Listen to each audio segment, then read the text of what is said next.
8 ways to make a magnetic first impression on a date. What if I told you, in the first 90 seconds of a date, you either light up someone's neural circuits or blend into wallpaper? Most people unknowingly send off anti-signals: nervous energy, forgettable body language, self-doubt in the smile. But what if you could make them feel electric within that first moment, so they remember you, not the coffee shop? Today, I'm giving you 8 magnetic behaviors you can start using instantly to make a first impression that stays. These are not cheesy pickup tricks. They are small, energetic shifts, emotional cues that tell your date, I'm present, I'm real, I matter. Let's dive into 8 ways to make a magnetic first impression. Number 1, you radiate calm, not chase. Nothing is less attractive than someone who seems hungry for approval. When you enter a date with a calm center, breathing steadily, relaxed posture, soft facial expression, you project confidence and self-worth. Calm energy says, I'm in control of my presence. I'm here by choice, not desperation. That difference is magnetic.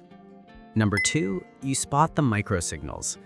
A brief glance, a tilted head, a subtle lean in. These are breadcrumbs they drop unconsciously. If you notice and mirror them, you amplify connection. When you subtly match their micro-gestures, lean, hand movement, foot angle, you tell their unconscious, we're on the same wavelength. Number 3, you control one emotional tide.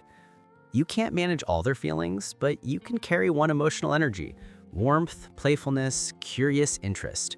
When the moment gets awkward, drop in your tide. A soft smile, a genuine, wow, I'd love to hear that more, a light joke. You steer the emotional tone. Number 4, you use strategic pauses. Silence is your secret handshake. Pause after a question or a meaningful statement. Let them fill the space. That gap gives them permission to respond, to reveal. It also shows you're comfortable with absence of words, which feels remarkably confident. Number 5, you tell mini stories, not statements. Forget, I like hiking, or I'm a software dev. Instead, 2 summers ago, I got lost on a mountain trail in Chile, ended up meeting a local who showed me secret paths. Mini stories spark curiosity, emotional resonance, an invitation to ask more. They stick in memory far more than dry facts. Number 6, you practice confident vulnerability. Vulnerability isn't weakness, it's a calibrated reveal. A quick, that's funny, I used to think I'd never enjoy small talk, but here I am, loving this moment. Or, I get nervous too. You humanize yourself. You show strength and softness. That subtle admission triggers empathy and trust. Number 7, you ask reframing questions and not how are you. Instead of generic, how's work, ask what surprised you this week, or if today were a song, what would its mood be?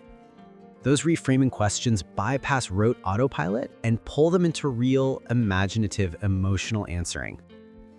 Number 8, you leave with mystery, not closure. The best dates end not in goodbye, but in, I'll think about that, or we'll have to finish that story later.